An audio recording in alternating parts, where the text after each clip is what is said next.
Сәлеметсіздер ме, менің тұрақты көрермендерім. Және каналды енді ғана көріп жатсаңыздар, подписаться батырмасын басыңыздар. Бүгін мен сіздерге үй жағдайында кепси жасағалы жатырмын. Соны сіздермен бөлісейін деп жатырмын. Ол үшін бізге міне тауықтың мынандай қанаттары, қазір одан кейін бір чеснок, паприка, қарабұрыш, тұз, ұн, бір жұмыртқа бар болғаны осы заттармен үй жағдайында кепси әзірлейтін боламыз.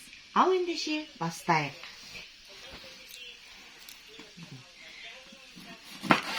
Алып тастаймыз.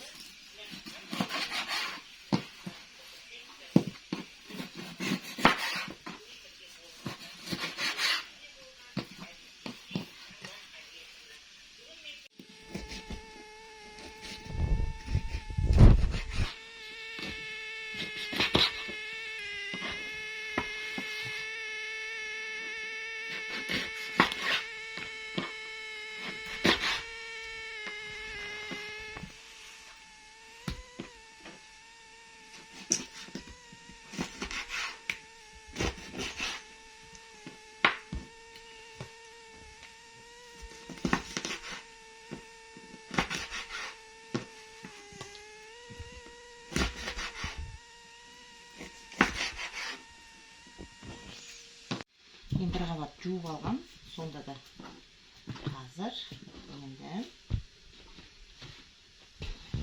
қоя тұрамыз.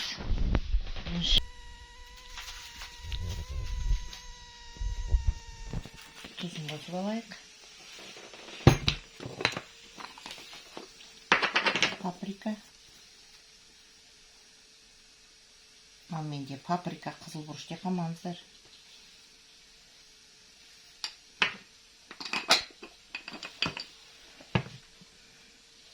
Қарабұрыш қосқан жоқ.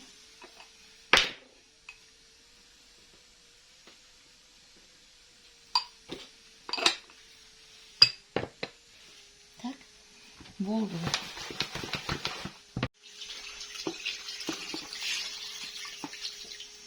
Суға салып,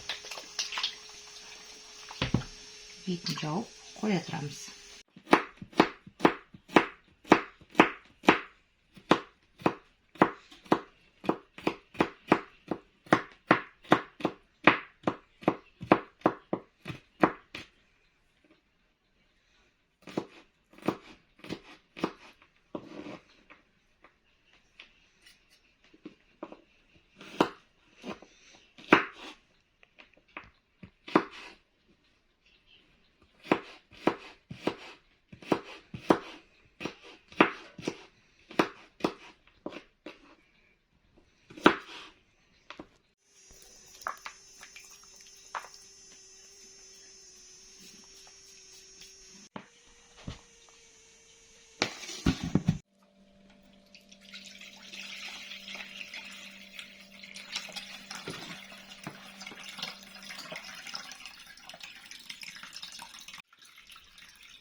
Көмекке пышақ келеді.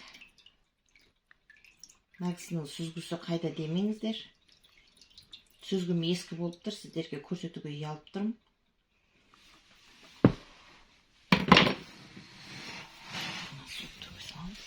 Құрметті көрермендерім, мен сіздерге бір лайфхак көрсетейін. Мен кепсиді ұнды осыған салып алып, осылай істегенді жөн көріп тұрмын. Сіздер де осылай істеңіздер.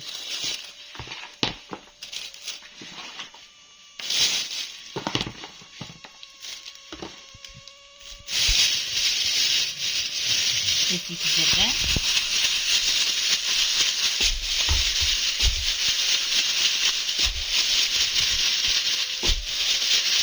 қандай күшті болып шығады. Қазір мына ішіндегі қалып кеткен чесноктарымды қосып алайын.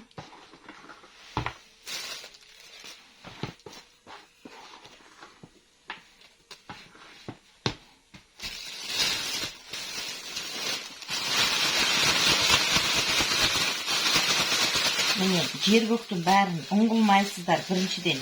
Екіншіден, барлық жеріне түсті. Ал енді ұнды бұлайнан етсеңіздер, жер көктің бәрі ұн болып кетеді.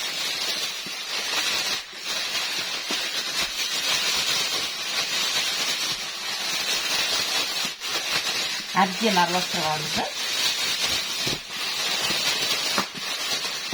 Міне, бірде бір ұн қалған жоқ та ішінде. Мінекейлеріңіз, менің тамағым дайын. Мінекейлеріңіз мөлшерлеп ұнды осылай салып, осылай істеп аласыздар. Болды. Майымыз қызып жатыр. Енді елдер осыдан кейін тағы бір рет жуып, тағы бір рет майға ұнға ұнатып. Енді ең оңай түрі деп қояйыншы сіздерге. Қаласаңыздар, сіздер солай жасаңыздар. Мен өзіме осы ұнайды.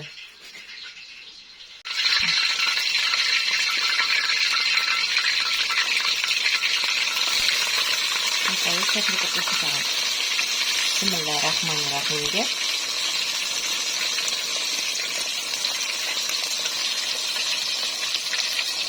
Біздің тауық етіміз пісқанға шекті. Өзіміз ұнататын қоспамызды жасап алайық.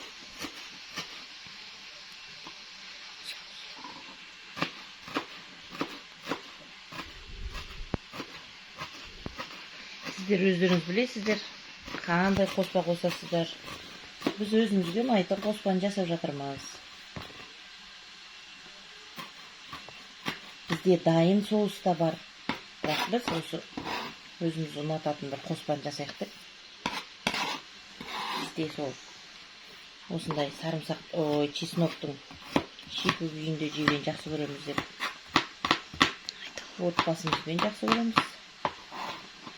Папамыз да жақсы көреді. Мына кісі неге турап отыр, выжималкасы жоқ па деп қамаңыздар. Выжималкам бар. Просто жүргім келмейді деп па.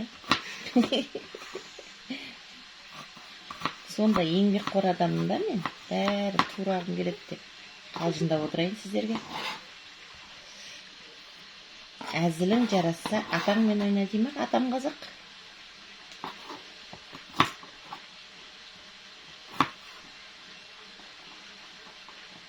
Әзілің жарасса тұрақты көрермендермен қалжыңдас. Сіздер де қалжыңдасып отырыңыздар маған.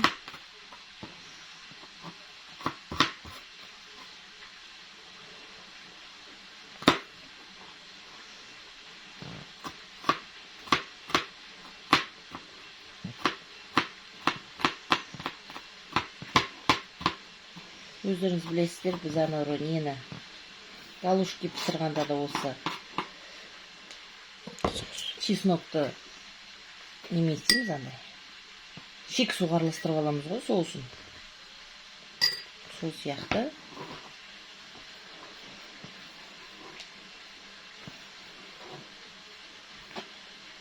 Біреуіне қаймақ, біреуіне майонез араластырып аламыз. Болды.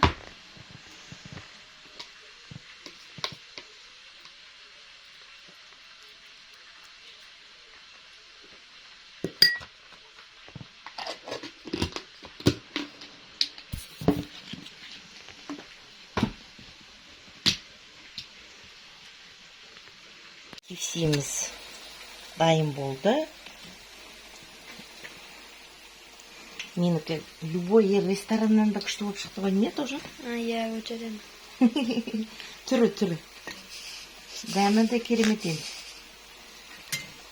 Папамыз жаңа дәмін көріп, бағасын беріп кетті.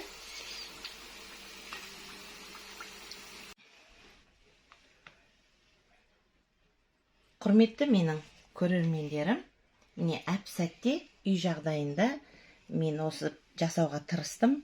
Негізі осындай нәрселерді балалар жақсы көреді. Дүкеннен көп қаражатпен сатып алғанша үйде осылай әзірлесеңіздер болады. Міне мен оның несін біреуін укроппен, чеснокпен, майонезбен жасадым. Біреуі дайын, міне өзімнің қолдан жапқан салатыммен, оны да икра ретінде қазір пайдалана береміз. Сіздермен бірге болған әдеттегідей Ардақ Әлібековна.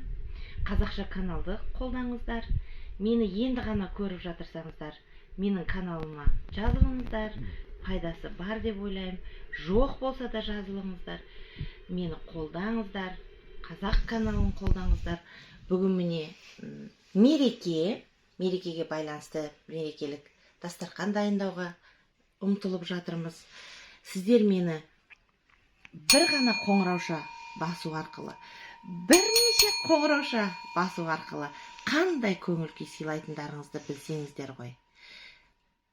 Сіздермен бірге болған әдеттегідей Ардақ Әлбековна, мерекелеріңіз құтты болсын, жылдан жылға жақсылық болсын, еліміз аман, жұртымыз тыныш болсын. Сау, саламатта болыңыздар. Айтпақшы, менің каналымды қоңыраушаны басуды ұмытпаңыздар.